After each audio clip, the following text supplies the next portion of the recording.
Hi there, and thank you for joining us on the Overcomers Overcoming podcast.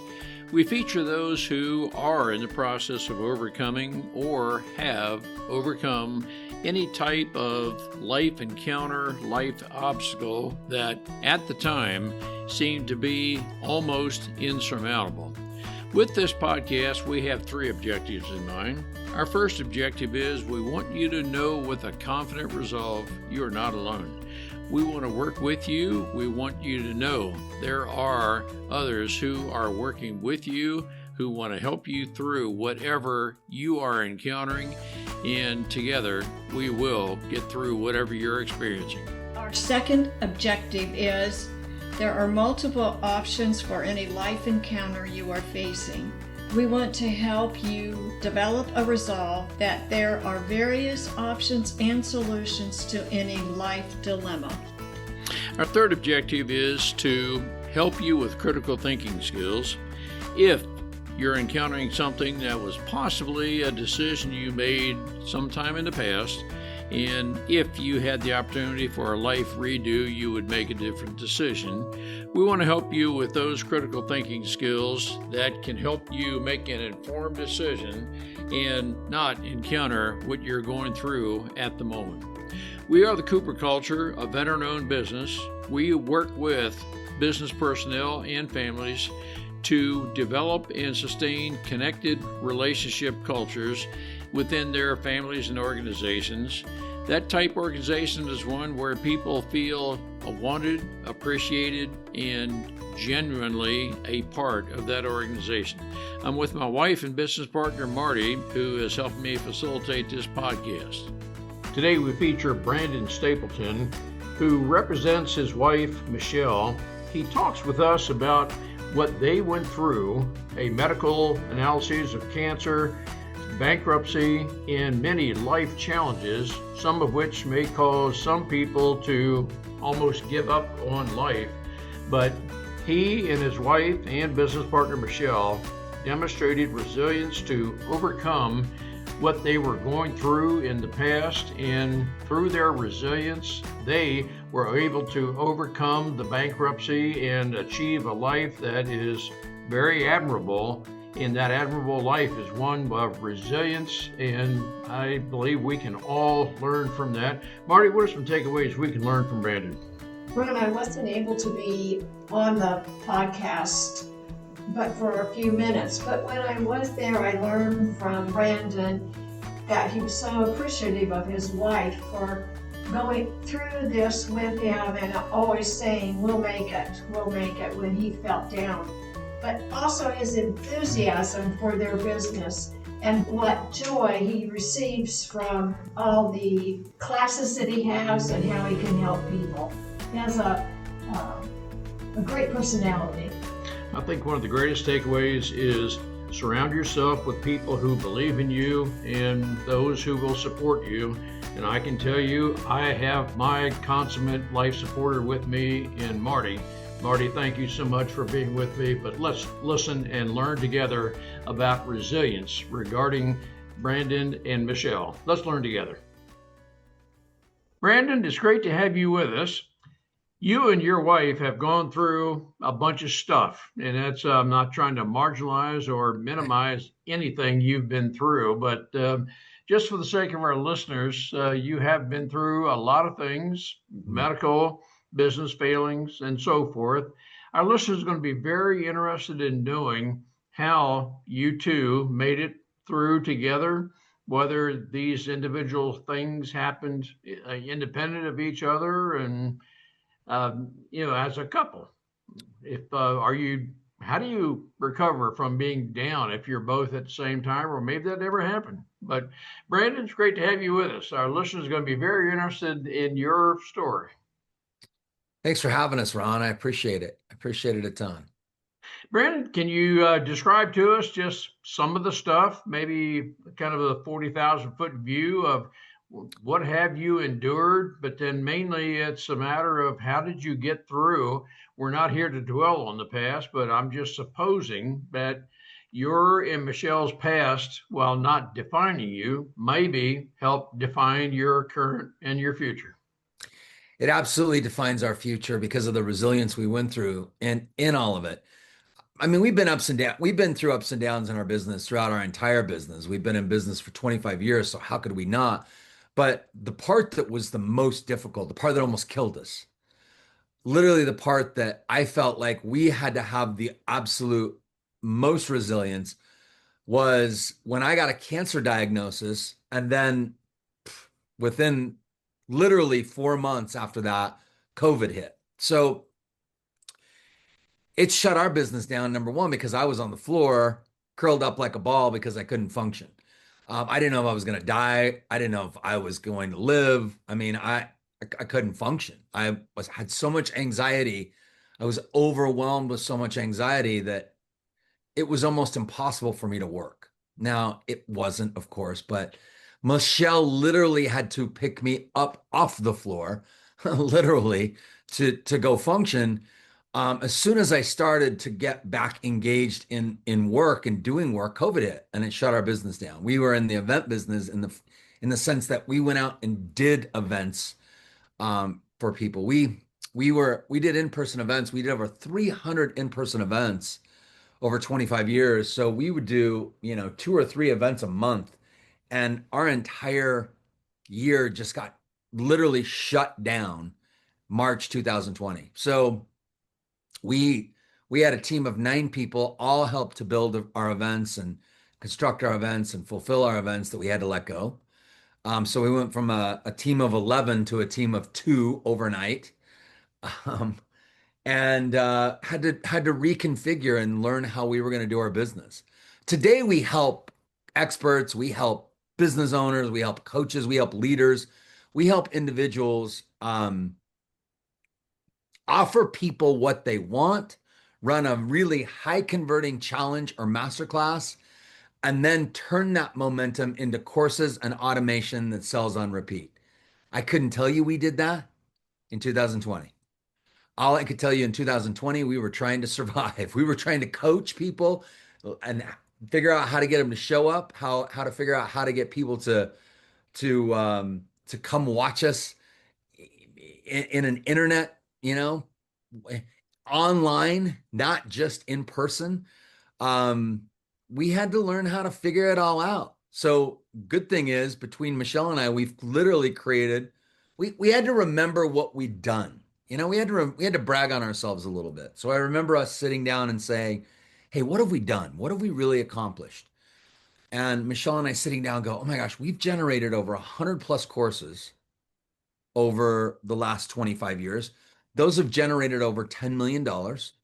We've literally facilitated over 300 plus live events, and those have generated over $10 million. Dollars. Like, we've done some stuff. We've created some stuff." So part of that was really remembering what we've done, what we've accomplished, what we've achieved, um, and the adversity that we'd already gone through to get to where we're at today. We had to remember all that resilience in order to break through where we were at in the moment. Let me And ask you, we've had to have yeah, resilience again. okay. We've had to do it again. Let me ask you, Brandon, about anxiety, and I want to tie into this resilience.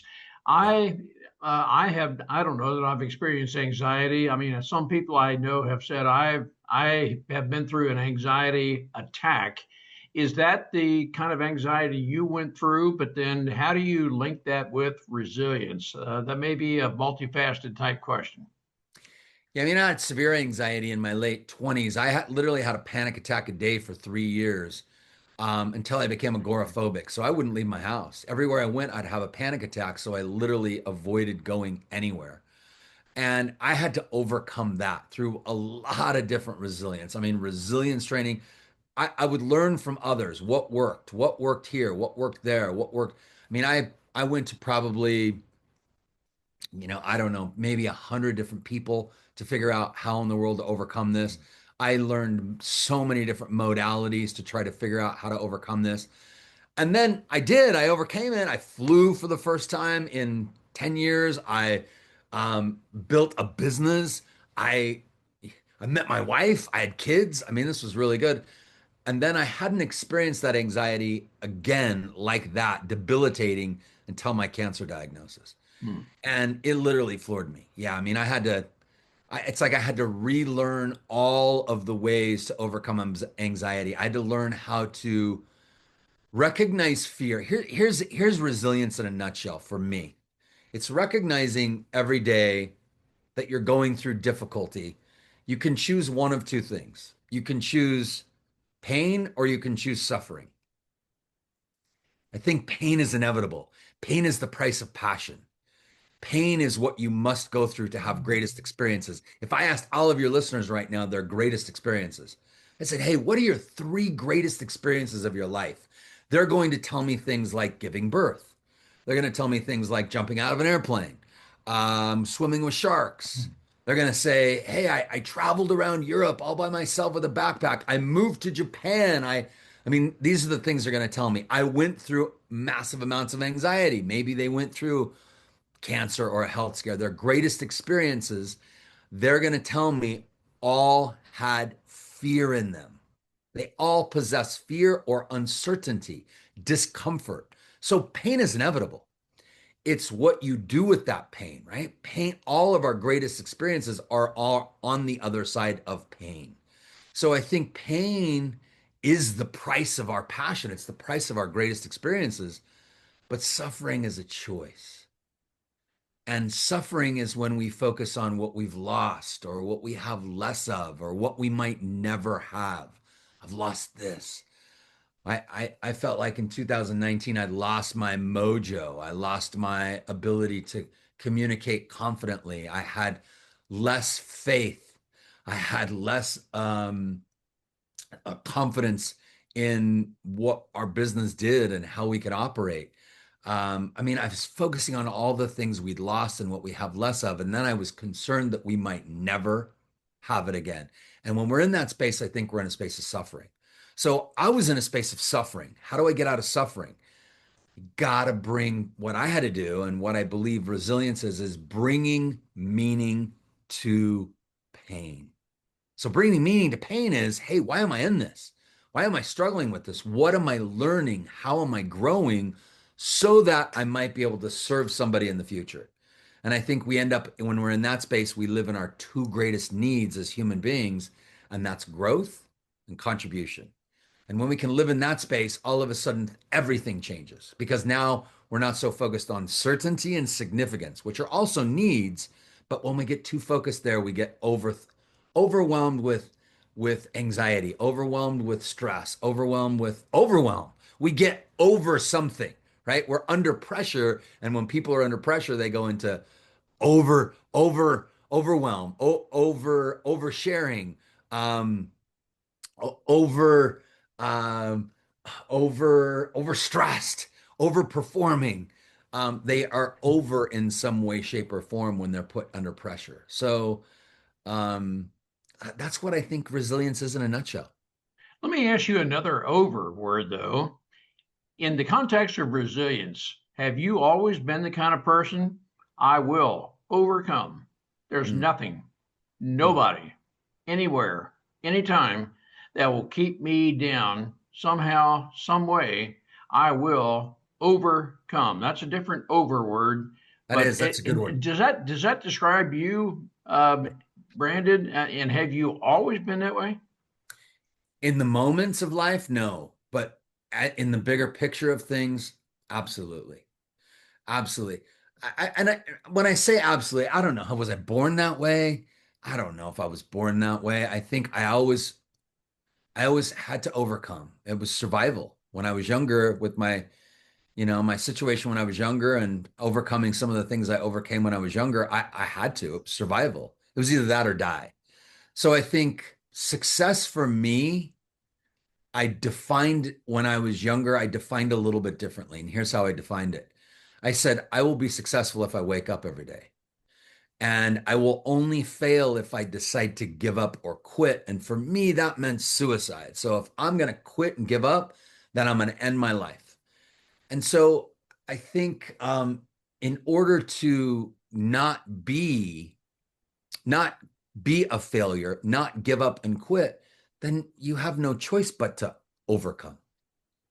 Now, I'm curious, as you and Michelle work together, can you, let's say, give credit to Michelle that she is one who helped you get beyond and meaning overcome and so forth? I'm just picturing anxiety, and I'm asking the question from the standpoint of I have not consciously suffered from anxiety. I have gone through stuff, and I'm wondering, well, my identity, and so on and so on. But I'm asking the question in the context, Brandon, that is Michelle really a large part, as Marty is with me, that she helped you develop that resiliency that, man, nobody anywhere is going to keep me down? When I was going through cancer, Michelle had massive amounts of faith. I did not. I had to rely on Michelle's faith to get me through it. So literally Michelle's faith in what in it's I can't tell you how many times I heard her say everything's going to be okay. Everything's going to be okay. I didn't believe that for myself. When I would tell myself that, I didn't buy into it. When Michelle would say it, I'd start to believe it. So her faith became contagious. Michelle saved my life. Michelle saved my life and continues to be a massive part of what we do day to day because we work together. So we pick each other up now, but then Michelle literally picked me up off the floor. And I see on your baseball cap, you can't see it, but I can. Live lucky, I think is what it says. Is that right? Live lucky. Live lucky. Absolutely. Okay. Tell us about that. Yeah, I mean, I think that the old cliche is when hard work meets luck, that's what creates success. And I think we live by that. So I'm absolutely of the notion that living lucky is living by faith, living by vulnerability, living by authenticity, living by a system. I think most people don't have a system. Most people don't buy into systems, but they need them. Today, I think we live in a trust recession. We treat people absolutely. I think the bar to treat people is on the floor. I think we are getting more information on a daily basis than a person received in a lifetime in 1900. So we're overwhelmed with information. I think we're being attempted to be sold like crazy. So our trust is pretty minimal. And the ability to bring certainty to people, um, living lucky is bringing certainty to people daily. Giving certainty to individuals on a daily basis is our motto. That's part of our motto in Live Lucky for Is sure. it a part of your and Michelle's motto? And I want to build on the word faith. And I Mm. will tell you and our listeners, faith is for us biblical faith. It's not just a hope for, but we are faith based, and we do believe the Bible to be God's true word. So I'm not here to be a Bible banger. I'm not here to push God's word on anyone, but just so that our listeners know where Marty and I are, perhaps where you and Michelle are, but is that aspect of faith the where you are a biblically based faith? Well, I'll give you. I carry these little things around with me. So your list. I don't know if your listeners they can't see this, but I have these little Jesus dolls that I carry around with me everywhere I Yes. go and give them to people. And so go Jesus, 100%. The faith that's a big part of our faith is that our faith is also in knowing that just having an understanding that no matter what, somebody has our back. And Michelle and I have each other's back, but just walking through life knowing Jesus has my back. Yeah, I can't imagine not living with that. Pre-cancer, I wouldn't have told you that. Pre-cancer, I wouldn't have told you that, Jesus had my back. I'm like, I was always a believer, but yeah, kind of here and there. But knowing that I wake up every day and Jesus has my back, I'm like, come on, like who does not want that? I need Jesus. I need Jesus everywhere I go. I don't need Jesus just in my business. I don't need Jesus just in my relationship. I need Jesus when when I wake up and go outside and check the mail. So um, it's a big part of what we do. I mean, there's no way. listen, Michelle and I, we had achieved a lot of big things in our business, but it's after cancer and it's after COVID that I'm the most proud of what we did. And that's building literally over 150 master classes and challenges that we were able to go out and market online. So we shifted from going from a in-person event system to now an online version, and how to market what you do in a masterclass or challenge. So we were able to fill literally 150 rooms, virtual rooms with people, and then sell them what we do from that. And learning how to do that and do 150 of them, that's the thing I'm the most proud of. We couldn't have done that without our faith. I want to take a very brief moment to tell you about myself, the Cooper Culture, a certified veteran-owned small business. I am a retired lieutenant colonel serving the Air Force for 22 years as an F-4 pilot, commander. I have 300 combat missions.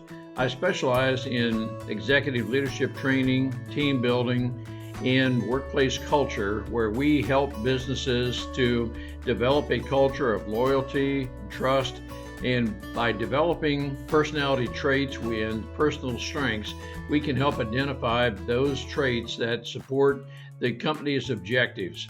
We do this through half-day and all-day training shops. I'm also a public speaker where I welcome the opportunity to speak with your group to help you develop your team to the point where people are loyal and they know exactly how they fit in the organization and contribute to your strategic objectives. Through that, you will have a very profitable company and a psychologically safe space where people know they can freely discuss everything about the company themselves, and we are always working together to progress. Contact me at ron@thecooperculture.com. Our website is thecooperculture.com. Look forward to the opportunity to speak with your group, work with your group, to take your group to the next level to where we soar together. Let's work together.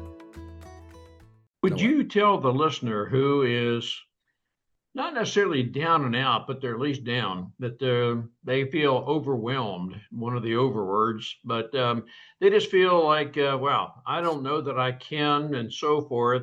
Is it a matter, Brandon, from yours and Michelle's perspective, surround yourself with people who can work a process, and those who have a positive attitude together or something to that effect, we will. But is it a matter of it is positive thinking. I'm a big believer in it. It is positive thinking. But beyond that, you have to do more than think it. You have to take action. You have to move out. And is that a lot of what you and Michelle represent? Oh, yeah. I mean, it's one foot in front of the other, right? It's the next step. I think, what I said earlier is so critical when you're down and out, to be able to recognize, okay, I'm in pain, but pain is part of the process. It's part of passion. It's your brain working through what's happening. And so it's actually normal. It's okay. Dare I even say, when you are in a depression, you're actually in a compression, and it's a compression of, it's almost like going into a think tank, like, hey, your brain is trying to get you out of something. It's trying to do something. Pain has got a purpose. And so what is that purpose? And what if all you had to tell yourself on a day-to-day basis was, hey, I'm in this because I'm learning something or I'm growing in some way so that I can serve a human being in the future. And again, like I said earlier, when you're growing and when you're contributing, you're at your best. You're at your most happy. I mean, there's nothing better. Winning the lottery isn't better than this. You think about all your hopes and dreams, none of them are better than when you come from a place every single day of growth and contribution. So when you're stuck, when you're hurting, when you're in pain, this is the opportunity to go, hey, what am I learning? How am I growing so that I can serve somebody? And I'll give somebody a little bit of a hint here. Your struggle and your problem is your future. And I don't say that in terms of your struggle and your problem is what you're going to be experiencing in your future. Your struggle and your problem is what you're going to be able to build a business on. You're going to be able to build a business from your struggle and problem. And here's how: whatever you're going through, whatever struggle, if you keep telling yourself daily, what am I learning? How am I growing? And you get good at that so that I can serve somebody in the future. The serving somebody in the future literally is creating a framework of building your course online that you can now sell to people. That is literally what your business is in the future. It's whatever your struggle is today. So being able to go, hey, okay, I got this struggle, I got this issue, I got this problem. It's going to be your fuel in the future. It is your purpose. And you're going to be able to make money from it as well because people need help. A great offer or a great program that you offer to people, it's not a, you know, a a a a solution to, something that's unknown. It's a solution to a problem. What you're going through is probably some sort of a problem that the world is experiencing right now. And if you get through that, not even, you don't even get on the other end. I started helping people way before I got on the other end. But through that process, you can start serving people at a higher level by creating a course through the very difficult thing that you're going through right now. And what I'm processing you're saying, Brandon, which I think is just great, is growth can and almost certainly is painful. That as we're growing, we're learning.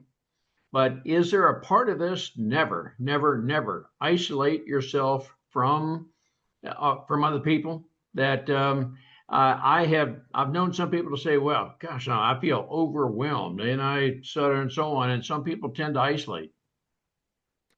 Oh man, it's yeah, isolation.